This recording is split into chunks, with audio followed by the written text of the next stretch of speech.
Vamos começar. Nasci em Porto Ferreira, me criei em São Carlos. Depois vim para Santa Gertrudes. E aqui casei, sou avô. Aposentei em 95. Hoje sou funcionário público. Faz 13 anos que sou funcionário público. É essa a minha história.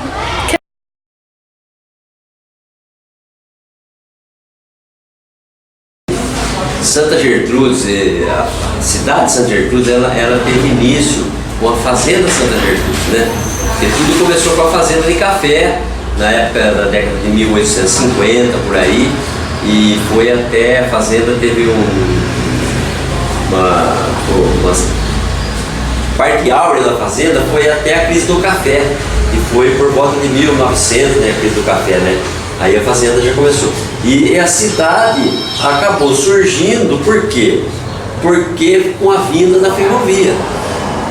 Quando veio a ferrovia para a cidade, que também foi através, a ferrovia veio até Campinas, depois acabou vindo, passando por São Gertrudes e para Rio Claro. Que o proprietário da fazenda do Conde também tinha interesse na ferrovia, eu não sei se ele era sócio da ferrovia na época, mas ele tinha interesse para transportar o café dele para o Porto de Santos, porque o café era vendido fora do país. E aí o que eu li na história é o seguinte, que na época em volta da ferrovia foi se criando algumas moradias e tal, e aí começou a surgir a fazenda. E você até pode falar também, né, que começou com Gramado primeiro?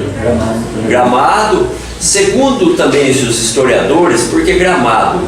Porque o pessoal que vinha do sul para ir explorar aqui para o lado de Mato Grosso, afora, eles vinham a cavalo. Então, o que eu li sobre isso, não sei se isso é verdadeiro, eles paravam em Cordeirópolis e lá diz que tinha um homem que fazia corda, então eles paravam no Cordeiro. Eu li essa história, não sei se ela é real. São Gertrudes já era um Gramado, já era uma área mais de grama, então eles paravam aqui para descansar os animais. E depois a próxima parada era Rio Claro, onde tinha o Ribeirão Claro, que para dar água para os cavalos. E a cidade foi surgindo em volta da ferrovia e começou a criar um povoado onde se deu início tudo. Então São Gertrudes basicamente ela nasceu oriunda da fazenda de São Gertrudes. A fazenda de São Gertrudes tinha comércio lá dentro, a fazenda de São Gertrudes chegou a ter 2.000 moradores na fazenda, tinha acho que 6 colônias, era uma fazenda muito grande, tinha cinema na fazenda, entendeu? Na cidade não tinha cinema, mas lá tinha cinema. E o Conde ele foi um grande empreendedor, né? E aí a cidade cresceu através disso, né? Com seus moradores, então formou uma vila, eles chamavam uma vila. E passou a se chamar Distrito de Paz de São Gertrudes em 1918, entendeu? E aí nós pertencíamos a Rio Claro. Então aqui tinha um prefeito, subprefeito, né, que era comandado por Rio Claro, então tinha uma equipe que comandava a cidade. Mas foi transformado em Distrito de Paz em 1918, entendeu?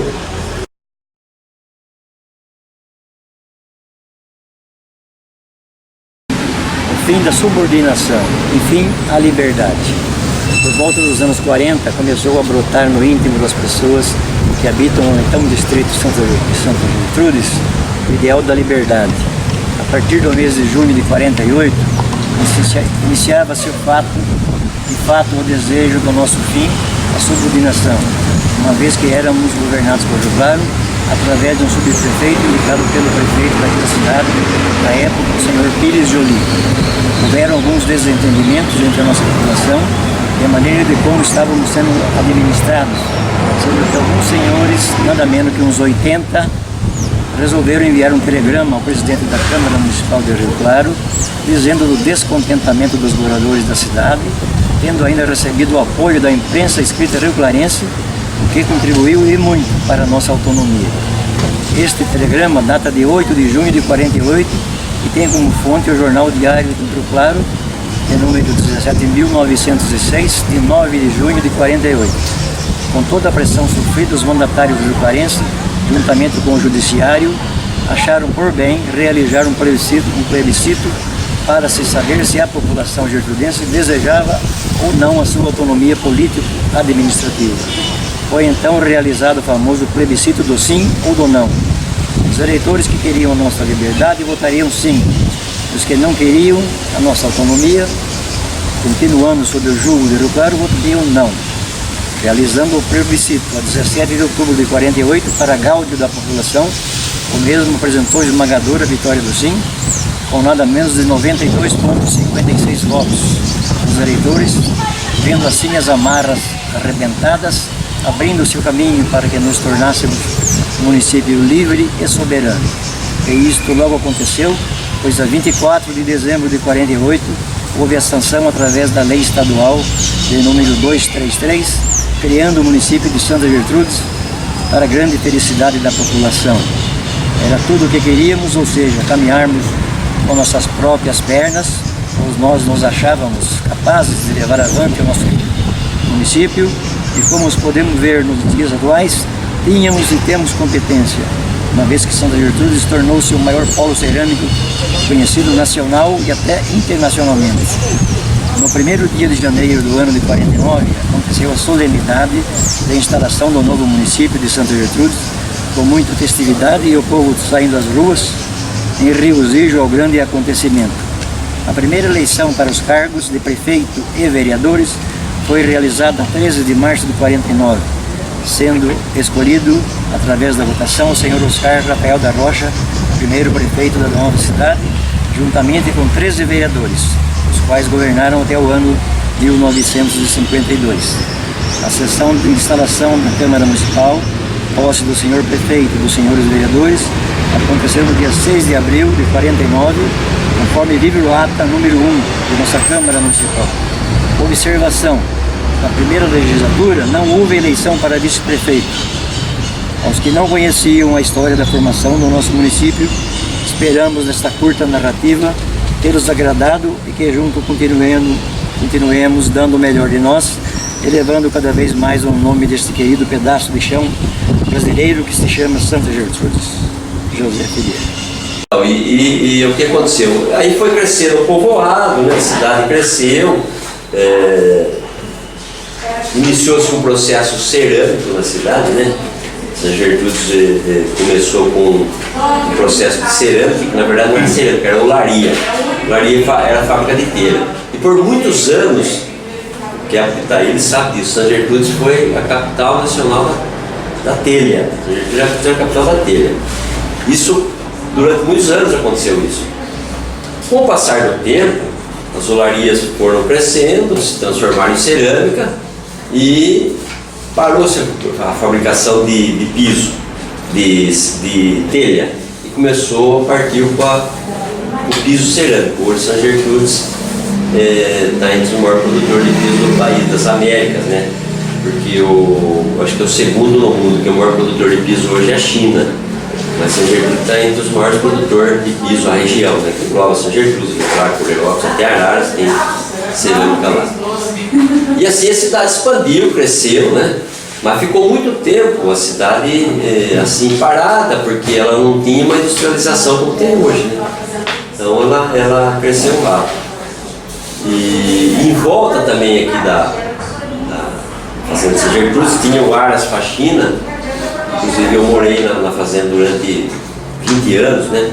Eles eram o criador de cavalo de corrida. E a fazenda foi fundada em 1941 e durou agora até pouco tempo aí que a sua proprietária faleceu com 108 anos. E também levou o nome da cidade, porque eles criavam cavalo puro sangue inglês e participavam do jockey em São Paulo. Então Santa Gertrudes acabou ficando conhecida aí no Brasil afora através da fazenda, entendeu? E também, Santa Gertrudes é uma cidade atípica das outras cidades. Ela não tem pequenos produtores. Desde que se iniciou, ela tinha 3, 4 fazendas em volta grande. Você tinha a fazenda do Ponte, que era um grande produtor de café. Você tinha a fazenda Aras Faxina, que criava cavalo. Tinha a fazenda São Bento, e a fazenda a Grande Santa Cruz, Paraguaçu, Itaú, na Água Branca. Então eram 4, 5 fazendas que rodeavam a cidade. E Santa Gertrudes, na época da década de 60, onde eu estava na escola, São Gertrudes hoje não é mais, porque já se criaram muitos municípios, né? Muitos municípios foram criados, novos municípios. Mas São Gertrudes era o menor município em extensão territorial no estado de São Paulo.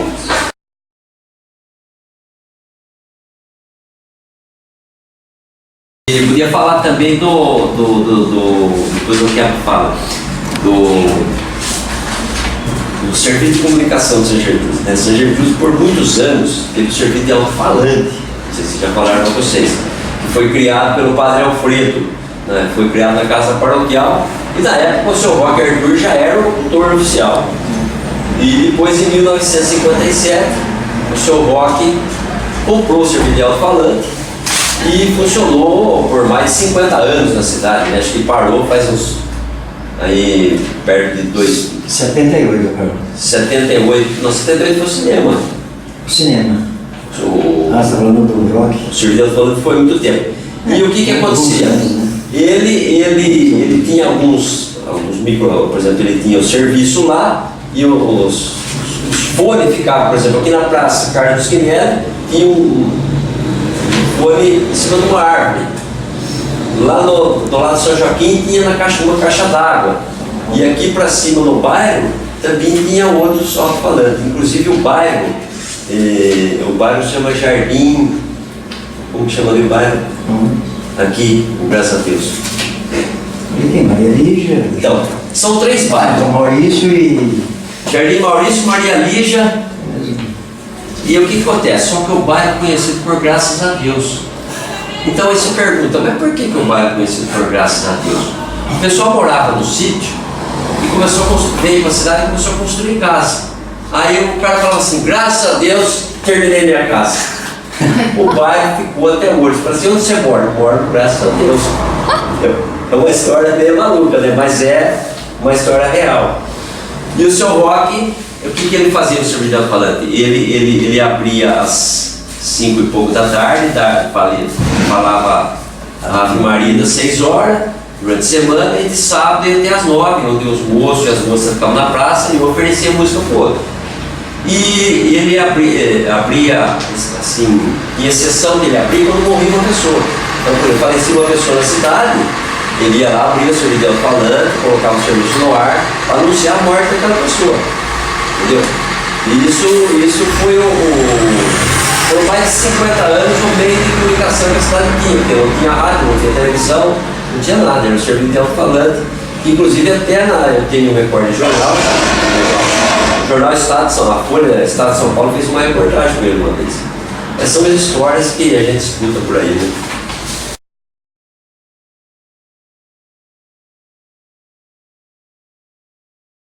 São Gertrudes teve um candidato ao prefeito de Mascalma, né? E ele acabou, você já falou isso? Não. E ele foi candidato único. Que na época se votava no prefeito e votava no vice. De repente o vice do outro lado ganhava e o seu perdia, entendeu? Era assim que funcionava. E ele foi o candidato único. E o que aconteceu? Perderam por voto branco. Isso foi em 1965. Saiu uma reportagem da revista Cruzeiro. Já ouviu falar da revista Cruzeiro? Uma revista muito famosa do Rio de Janeiro, circulou. Saiu uma reportagem. E até hoje o pessoal não sabe falar o porquê disso. Se o pessoal não queria o candidato ou se o pessoal achava por ser candidato único não precisava votar. Foi a primeira cidade do Brasil a acontecer esse fato. 1965, São Gertrudes, o voto branco ganhou do candidato prefeito. Aí o presidente da Câmara, que foi o Albano Filiar na época, que é tio da minha mulher, convocou-se uma nova eleição e aí teve 2 candidatos, tal. Mas o candidato perdeu por voto branco. Mas isso não é história, não, isso é realidade.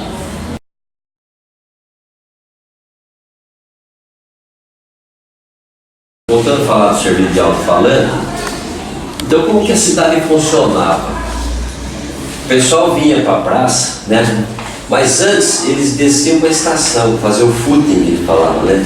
O footing você ficava ali na estação, vendo o trem passar, os moço dava tchau para algumas moças e assim ficava. Então o pessoal ficava na estação. Trem da 715.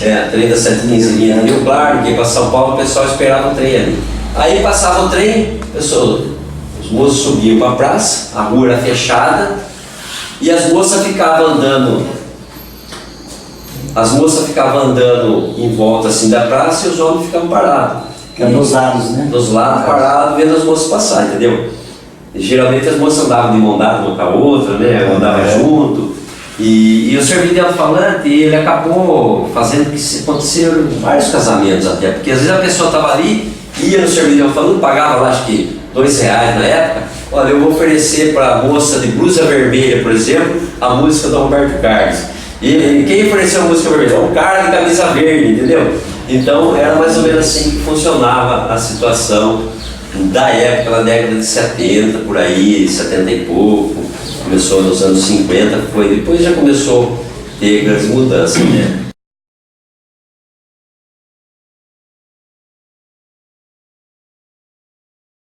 Em 1957, Santa Gertrudes recebeu um presidente internacional de um outro país, que é o presidente de Portugal, o general Craveiro Lopes. E ele veio visitar a fazenda de Santa Gertrudes, desceu na estação aqui e foi a maior festa na cidade na época, né? Inclusive na praça de Merval da Fonseca de Verde, lá onde a praça que falou do jardim lá em cima, e um marco da passagem do presidente de Portugal em Santa Gertrudes. Foi a única vez que passou o presidente de outro país aqui, porque nem presidente brasileiro passou por aqui, né? Mas o presidente Craveiro Lopes passou por aqui em 1957, parou as escolas, o molecada da escola foi lá para acompanhar, o bonde de Pratos veio de carruagem buscar eles na estação, entendeu? Um marco para a cidade na época.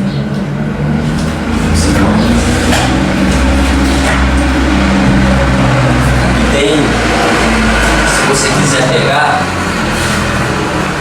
não sei se dá para vir aqui, ó. General Craveiro Lopes. Eu tenho sempre foto em casa, livro. Já pegou alguma coisa? É de baixo? Hã? É de baixo? As duas fotos.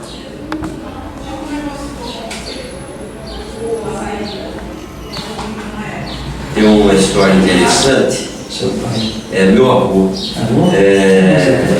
Antigamente, hoje você tira carta para dirigir carro, moto, ônibus, caminhão. E aqui tem uma carta para condutor de veículo tração animal. Você já viu isso? Carroça. Para dirigir carroça. Então, o meu avô, ele trabalhava na fazenda de Santa Gertrudes e ele tirou uma matrícula de condutor, né? Aqui está escrito, ó, Diretoria de Serviço de Trânsito do Estado de São Paulo, Rio Claro, veículo tração animal, que eu vou mostrar para você. Condutor, Pedro José Milani. Proprietário, Guilherme Prates. Residência, Fazenda de Santa Gertrudes, 11 de março de 1941.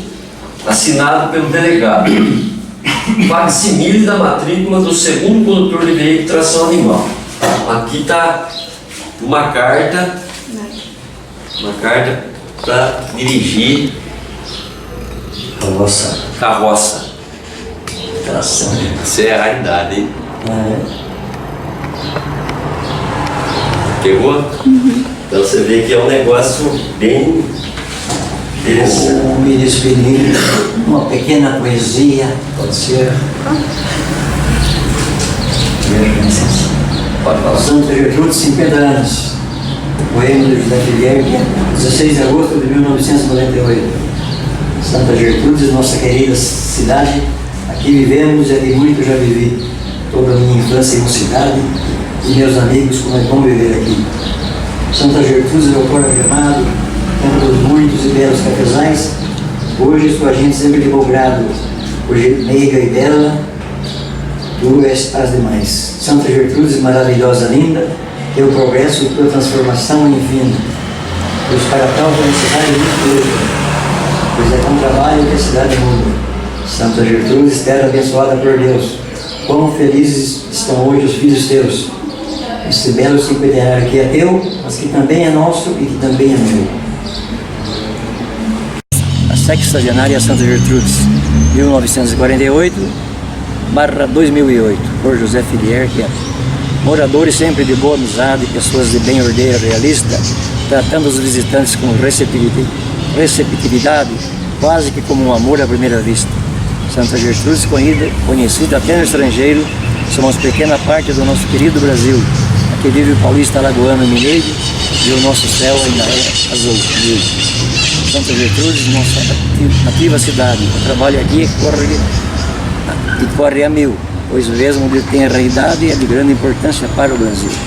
Esperamos que o crescimento não sirva somente para o progresso inconsequente, mas sim para vivermos melhor a vida, vivendo de maneira digna e decente. O desenvolvimento destrói o meio ambiente. É necessário agir sendo consciente e verdadeiro, pois a melhora só depende da gente. Aí sim poderemos viver por inteiro. Santa querida, das boas lembranças da mocidade, épocas em que era uma pequena cidade, amigos da Santa Serena de antigamente, ainda há tempo de se viver bem futuramente.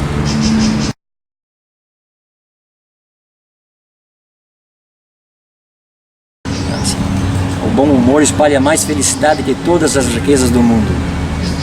A reputação é como o fogo. Uma vez acesa, conserva-se, mas uma vez apagada, fica difícil tornar a acendê-lo. Como é bela a juventude, e no entanto foge. Quem quiser ser feliz, que seja, do amanhã não há certeza. A independência nunca é dada a um povo. Ela deve ser conquistada, e uma vez conquistada, tem que ser defendida. É preciso viver, não basta apenas existir. Íntegra é a pessoa que diz a verdade a si mesma. Honesta é a pessoa que diz a verdade aos outros. Ainda há tempo para as pessoas se conhecerem e se respeitarem mais. A família é o berço de tudo. Educação, semente do amanhã, alicerce da pátria. O diálogo ainda é a melhor coisa a se fazer para termos um mundo no qual possamos nos entender bem. Se cada uma das partes ceder metade do que se propõe, teremos algo por inteiro que atenda as duas partes. Nada pode mudar o passado de uma pessoa, mas uma nova chance pode mudar o seu futuro. A educação é a base de tudo. Chefinho,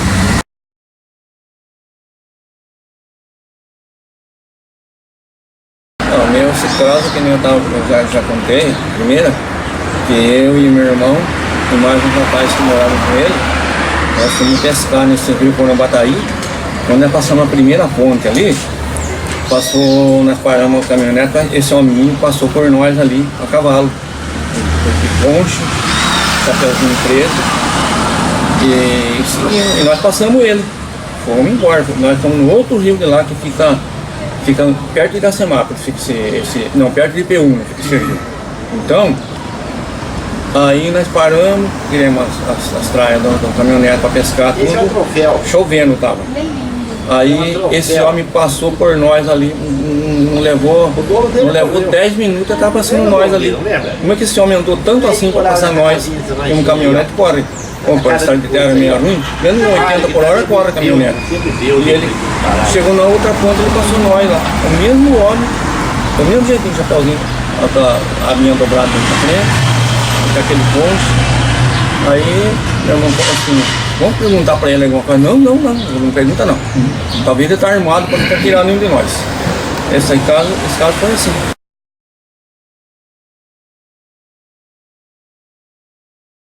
Na verdade, quando eu tinha aí 18 anos mais ou menos, isso já faz tempo, né, que eu estou com 60, foi na década de 70, né? Então a gente vinha, eu morava na fazenda e vinha para Santa Gertrudes. Então a gente não tinha onde ir, ou você ia no cinema, ou tinha aquelas brincadeiras dançantes de garagem, que a gente levava uma vitrola, com os discos de vinil, colocava ali e ficava dançando com as meninas. Inclusive com a minha esposa aí, que na época acontecia muito disso. Mas aquele dia que eu vim para Santa Gertrudes, eu não teve essa brincadeira, a gente tinha um grupo fechado. A gente foi no cinema e estava passando Frankenstein. E na época, Frankenstein na época era um negócio terrível, porque ninguém tinha assistido, foi um dos primeiros filmes assim, de terror, vai.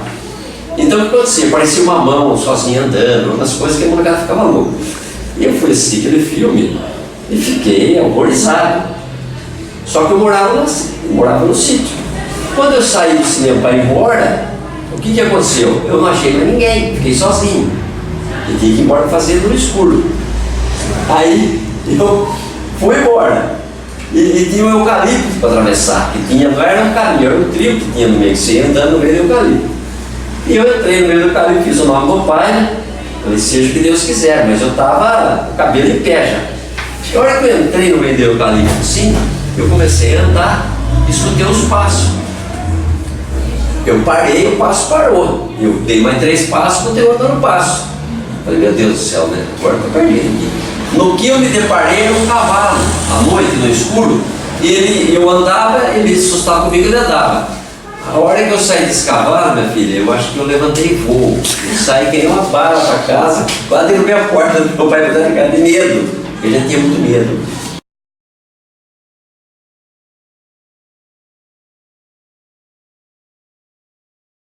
Agora o outro foi no meu pai.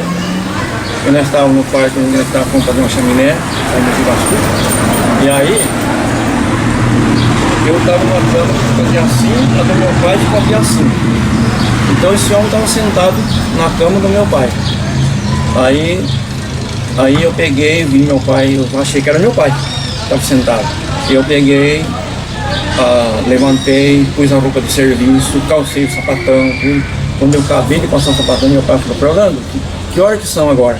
Ele falou pra mim. Eu falei, estranho, era ele, e saiu, aquele homem saiu pela porta. E meu pai chama perguntando pra mim que hora que era. A história foi essa daí. Bom, então já que já começou gravando, vou falar mais uma outra. Também é minha coisa.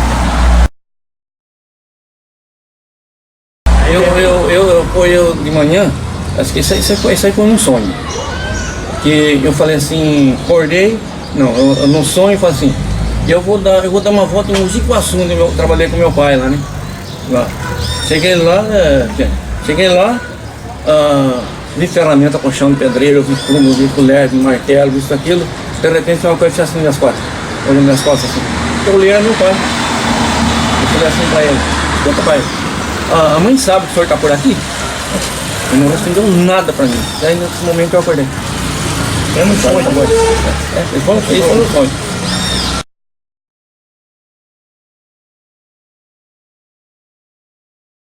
Anos aí no caso, essa foto vista aqui, eu jogava futebol muito bem. E houve um campeonato e eu jogava em um clube, um rapaz, colega de outro clube, como que comprou o meu passe por R$2,50 naquele tempo. Eu nem sei que R$2,50 seriam esses. Corresponderia a quê? A que corresponderia, né? Mas a coisa não deu muito certo, porque os diretores e os dirigentes que estavam organizando o campeonato, aquela coisa, falou que eu poderia jogar, mas nunca jogar na linha. Eu só poderia jogar no gol. E o porquê disso? Porque num jogo de futebol quando eu tinha 12 anos, entre infantis assim, eu marquei 13 gols em um jogo. Não é inacreditável, né? Então foi por isso que eu tive que jogar no gol do outro dia. Que eu fui vendido, o passe meu no caso, seria, vamos dizer assim, porque eu era muito bom. Eu chegava na boca do gol, aquela gol de chaleirinha assim, tá? Essa é uma coisa fora de série, né?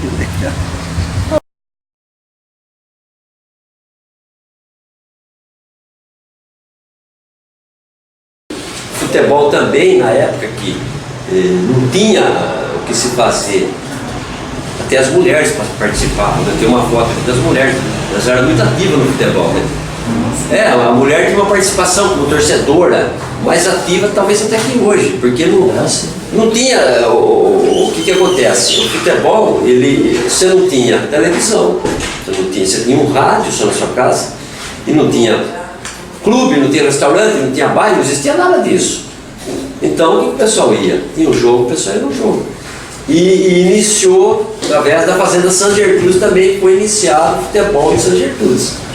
Depois, na década de... Isso foi em 1920. O futebol em São Paulo começou por volta de 1900, quando Charles Miller trouxe uma bola da Inglaterra, né? Começou em São Paulo o futebol. E aqui, 20 anos depois, já estava aqui.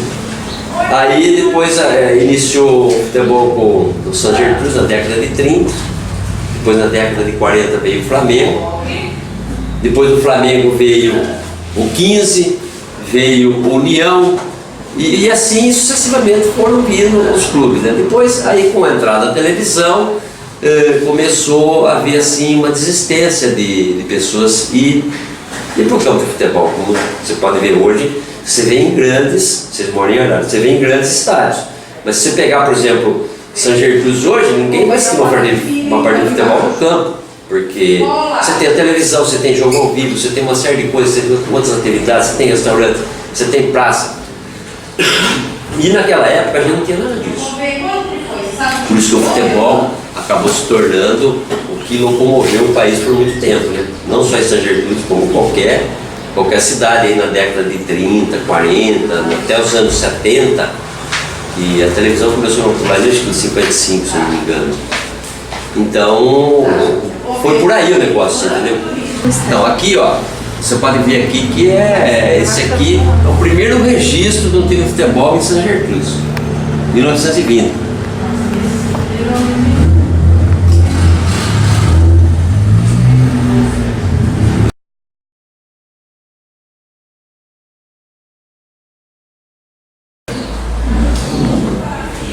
Numa noite de sábado, o Mamo Giacomini decidiu que iria para Coreópolis ver a namorada. Porém, se encontrava momentaneamente sem grana para apanhar o trem, pois ainda não existia ônibus para esse percurso. E quer ir para um e quer ir para outro, ninguém conseguiu resolver o problema dele. E quando o grupo de rapazes e seus amigos estavam na estação, viram o Mamo passar e dar um tchauzinho. Viram o jeito que o Mamo deu para viajar de graça. Havia parado um trem de carga ao lado, lotado de fuscas nos vagões, carros novos, seriam desembarcados em algum lugar além de Coreópolis, né? Mas o Mamo simplesmente foi até lá, abriu a porta de um fusquinha, deu-se ao luxo de acender as luzes do mesmo e comodamente sentou-se ao volante.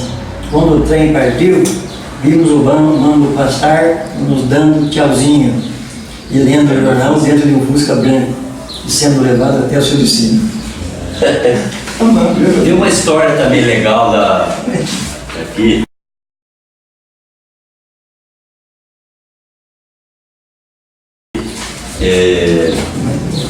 O cinema foi inaugurado em 48, né? Cine Recreio. 1º de maio de 48. 1º de maio de 1948. E Santa Gertrudes era pequena, cidade pequenininha, população menor, né? Tinha acho que 2.000 habitantes. E em 1960, o Dinda, que foi um atleta até profissional, ele trouxe para São Gertrudes futebol de salão. Como naquela época ainda quase ninguém tinha televisão, ninguém conhecia esse esporte. E o Dinda falou, não, existe um esporte aí que chama futebol de salão, né? E joga numa quadra feita de tijolo, aquelas coisas tudo. E aí o pessoal se interessou naquilo e o terreno que hoje está construído a casa paroquial, a casa nova do padre aqui, foi doado pelo Busquinelli para fazer a casa paroquial. Como não tinha construído, eles resolveram fazer uma quadra ali. Então fizeram uma quadra de futebol de salão e começou o pessoal a jogar. Como era novidade, o cinema funcionava terça, quinta, sábado, domingo. E começaram a jogar futebol de salão de terça e quinta. Aí eles iluminaram a quadra, aí o dono do cinema chamou o pessoal e falou, escuta, vamos mudar o dia de jogar futebol de salão, porque senão o pessoal não vai no cinema. Então aí o pessoal passou a jogar futebol de salão de quarta e sexta, e o cinema de terça e quinta, porque estava atrapalhando eles. Então fizeram um acordo para que ou mudava o horário do cinema ou mudava o horário do futebol de salão. Também tem uma outra história que acho que o Largue contou para mim, meu sogro, que uma vez ia ter um jogo do 15 do Santa Gertrudes com o Flamengo, aqui no campo do 15, e o pessoal do Santa Gertrudes foi consultar uma benzedeira, porque estava um problema lá por causa do jogo, para ver o que ia acontecer, e a benzedeira falou para ele, falou, olha, vocês têm que fazer o seguinte, o pessoal do Flamengo enterrou um sapo no portão lá, então vocês não entram pelo portão de entrada, vocês pulam a cerca, porque naquele tempo não tinha muro. Santa Gertrudes fabricava tanta telha que sobrava, então eles empilhavam telha assim, pilha de telha, e ficava em volta do campo como se fosse um muro. Então o pessoal falou, olha, nós não podemos entrar pelo portão, tem um sapo enterrado lá, isso aí vai dar problema. Então eles pularam o muro para ir jogar futebol. Então você vê, uma coisa que você já viu falar, enterra sapo? Então isso é uma coisa muito antiga, então houve essa história na época aí.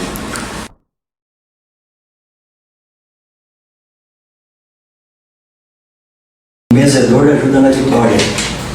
Santa Gertrudes Futebol Clube, líder do amador, claro, perdia por 3-0 para o time de Analândia, quando acabou o primeiro tempo. Era uma zebra enorme, depois o Analândia ocupava quase a lanterna do campeonato. Um diretor do Santa foi até fazendo retiro, claro, e trouxe o velho Salgado, famoso benzedor, para ver se conseguia acertar as coisas.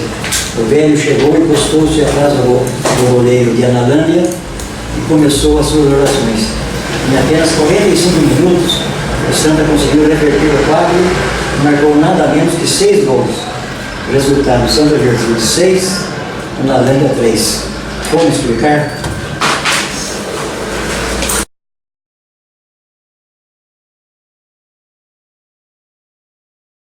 Aconteceu comigo assim, né? Morava na fazenda, nessa mesma fazenda lá. Você sabe como é que é? A gente tinha uns 20 anos. Ia para Rio Claro fazer praça, tudo, né? A gente... chapéu, sabe como é que é? A gente era meio metida peão, né? Fazendo, como se diz, fazendo, né? Bota, essas coisas. Então lá vai eu para Rio Claro, lá no jardim, lá, né? Mas com outra roupa, não roupa de peão, roupa de... Sábado, né?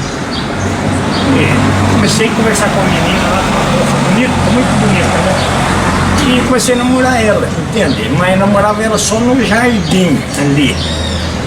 Aí ela pegava os colegas dela, tudo e ia embora. Bem, um mês, acho que um mês e pouco mais. Né? Então eu fiquei gostando daquela morena bonita, eu falei, poxa. E ela se via que ela gostava de mim, porque a gente era de fazenda, né? Sabe como é que é? Falava meio caipirão, mas, né? E elas falavam pra mim que queria namorar um moço como eu, de fazenda, não de cidade, assim. Eu falei, então você achou um parceirão aqui. E eu, né? Falei, tudo bem. Bonito. Aí eu falei, bom, aí um sábado,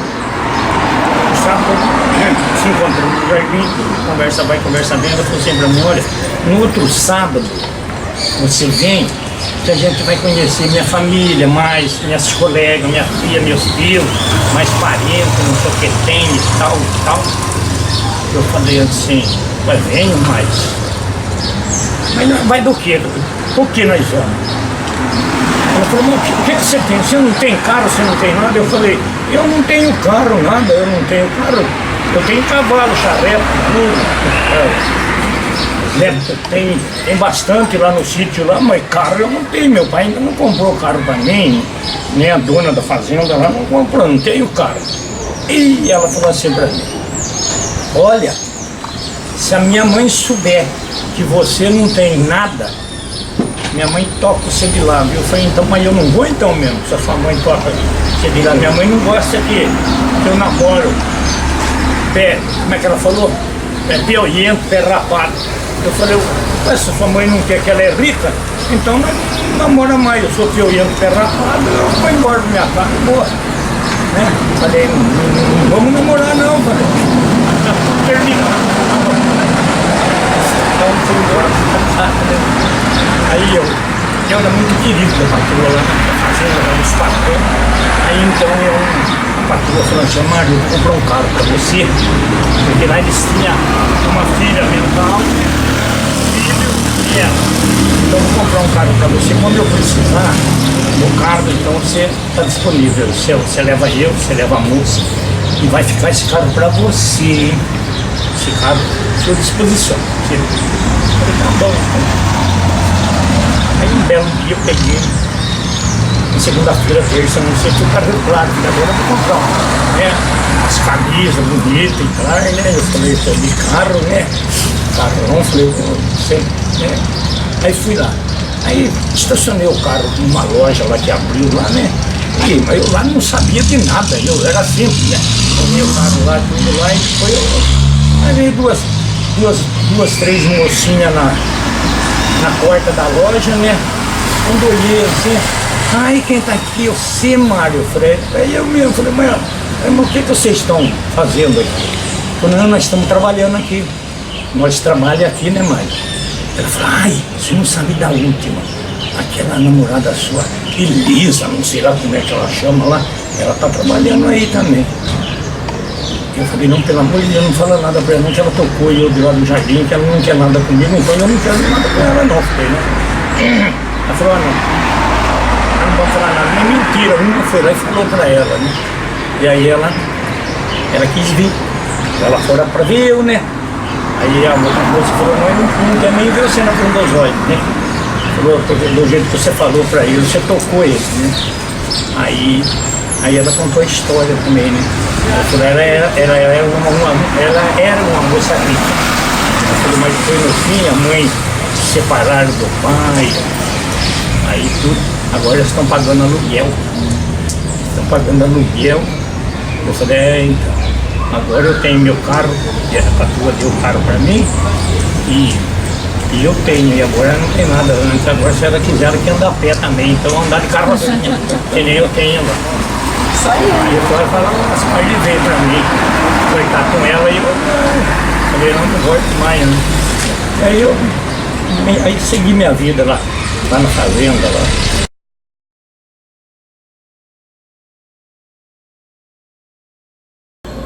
Era a Dona Antônia Córdova, quem me contava. Ela havia se desentendido com sua vizinha e se andavam as duas. Uma não podia ver a outra.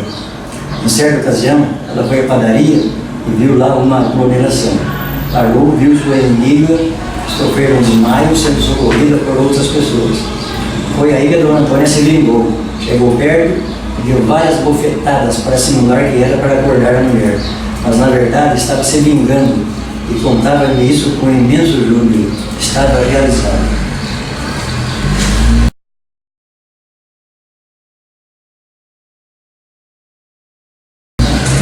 Mais uma no banco de ajudinha. Precisei dele para levantar uns 3 metros de muro. Quando ele chegou de manhã, foi jogando todo o material de pedreiro próximo. Nisso ele deu por falta do prumo.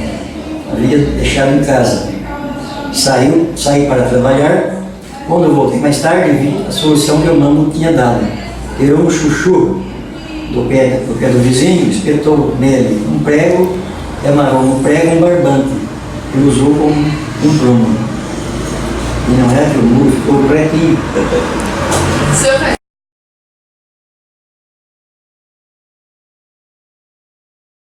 É uma história que eu morava numa fazenda.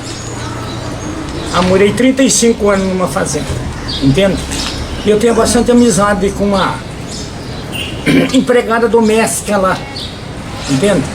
E ela tem a minha idade também, então ela veio morar na fazenda com 16 anos, entende? E ela contava sempre essa história pra mim, que o marido dela morreu, acidente numa mina de água.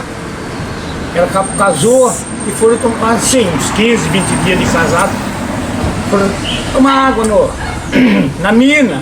Ele estava armado com o revólver caiu, bateu no chão, numa pedra lá, ele tirou, bateu nele. Ele morreu. E ela pegou e veio e morar com a dona da fazenda ali, né? E foi passando os anos. Vai passando 1 ano, 2 anos, 3 anos, 4 anos. Passou mais de 30 anos. Ela morando nessa fazenda. E a dona da fazenda, então, pagava ela todos os meses. Todo mês pagava ela, dava roupa, comida, dava de tudo pra ela. Então eu eu sempre perguntava para ela, Antônia, você tem dinheiro? Não, eu não tenho um tostão. Eu falei, mas como é que você não tem nenhum tostão que você recebe todos os meses e não tem dinheiro? Não, não tem. Ela fumava no pito, entende? Então eu sempre brincava com ela, você tem dinheiro. Um dia eu até peguei e escondi o pitinho dela, nossa, ela chorou tanto. Eu devolvi tudo lá. Bom, os anos foi se passando, entende? E a gente sempre morando lá, minha mãe, meu pai, tudo nós lá, vivendo com ela. Ela não tinha dinheiro, disse que não tinha dinheiro. E ela tinha muito medo de chuva, ela pegava essas janelas velhas, apanhava papelão, papel, essas coisas, tinha medo. Aí um dia eu falei pra ela, eu vou ver o seu dinheiro, você tem dinheiro. Ela ficou trancada a porta uns 3 dias lá, mas travou mesmo, não deixou. Eu vi. E eu, né, sempre brincava com ela, falava, o tempo foi passando, nós lá tudo. Aí, 1 ano, 2 anos, que eu já contei, foi uma vez ela ficou doente, coitada, né? E ela faleceu, né? Morreu com 60 e poucos anos.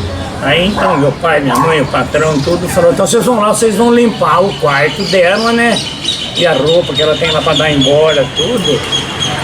E ver o que tem, né? Ver o que tem, o que não tem. E minha mãe com a outra moça lá foi lá, limpou todo o quarto, tudo. Não tinha um tostão de dinheiro, não tinha dinheiro mesmo, mas onde estava esse dinheiro? E aí eu e outro senhor, trabalhava lá na fazenda também há 30, 40 anos também.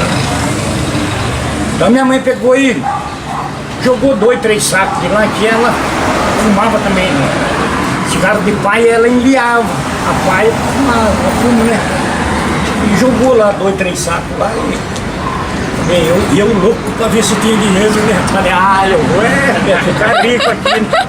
Que rico nada, minha mãe falou, não tem dinheiro, não tem. Aí a ideia do homem, né? Falou assim, vamos ver naquele saco de sarna, antigamente tinha aquele saquinho de sarna de 30 quilos.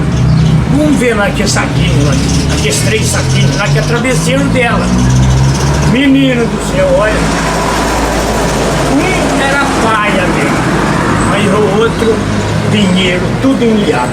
Aí a gente contar, fala, puta, é mentira, mas não foi mentira não.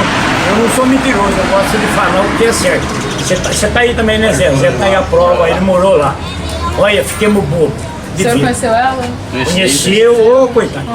Quando abriu o saco, um saco de dinheiro de 30 quilos, assim, vinha de sar, mas não tinha 30 quilos, tinha ela tudo montado, um saquinho cheio.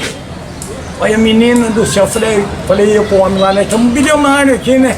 Estamos ricos. Foi ver, chamei o patrão lá, ela não trocava um tostão. Desde quando ela começou a trabalhar com 16, 15, 16 anos, ela não trocou o dinheiro. Perdeu tudo, menino, tudo. Nossa. E nós reviremos de ponta cabeça, lembra o saco e viremos. E vai de um lado, vai do outro, tudo enliadinho assim, olha. Mas olha, você precisa ter uma fiquei tão triste. Eu falei, mas fazer o quê, né? A vida nossa é essa. Aí chamei o patrão virou, o patrão falou, olha, infelizmente, não tem jeito. Não tem jeito porque o dinheiro já foi, né? Não trocou dinheiro. Aí eu tinha comprado uma casa, um lote aí. Aí ele falou pra mim, olha, com esse dinheiro dessa mulher aqui, olha, dava pra você comprar tudo. 3, 4 quarteirão. Eu falei, mas não valeu mais nada. E não valeu nenhum tostão mais. Nossa. Olha. Só de cima que valia. Só de cima. Tinha lá umas notinhas lá, mas... Aí sabe o que nós fizemos? Fizemos pegar, o dinheiro é duro de ganhar, né? E é duro de queimar, também tá queimando fogo. Pô, queimou dinheiro, vai fazer o quê? 5 litros de gasolina, tá queimando fogo lá no fundo, lá de uma casa, de um terreno velho, né? Ficou queimando uns 5 dias. Isso é história dela, né? Se a gente, naquela época, tivesse, por exemplo, máquina de tirar fotografia, essas coisas, tirava era uma novela mesmo. Perdeu tudo. Poxa. Olha, que trabalhou a vida inteira pra tacar fogo no dinheiro. Porque ela comia, bebia, roupa, dava tudo pra ela, vestir tudo, perfume, tudo pra ela. E essa novela é uma novela mesmo, lá de Fazenda Retiro. É isso que eu tenho que falar isso, né?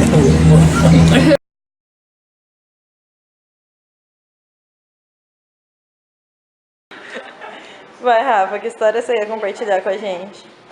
Então, uma vez eu estava na casa de uma amiga e a gente estava no portal. Daí a gente descobriu que tinha uma casa lá que era de venda. E eu queria muito conhecer a casa. Daí eram umas 10 horas da noite e a gente saiu para procurar essa casa. Quando a gente estava chegando perto, saiu 2 caras no meio do mato e começou a correr atrás da gente. Aí eu, no desespero, eu tava de saia, tentando correr, prendi o movimento das pernas. Então o que eu fiz? Aí a minha amiga pegou e falou assim, me espera. Aí eu falei assim, a perna pra quem espera. Eu nunca imaginei que eu fosse tornar isso assim. Assim que a gente virou a rua, eu vi uma moita, daí eu entrei lá dentro. E minha amiga chegou um pouquinho depois e caiu. No jeito que ela caiu, ela sumiu. Só que daí eu escutei ela falando assim, ah, me ajuda. Aí eu virei e falei assim, não, cada um por si. Nunca imaginei que fosse assim. Só que também, no meu dia a gente não trouxe, né? Porque daí os caras passaram, eles não viram a gente. E no que eu saí da moita pra ajudar ela, eu quebrei o pé no ombro. E fiz xixi nas coisas, por causa da dor.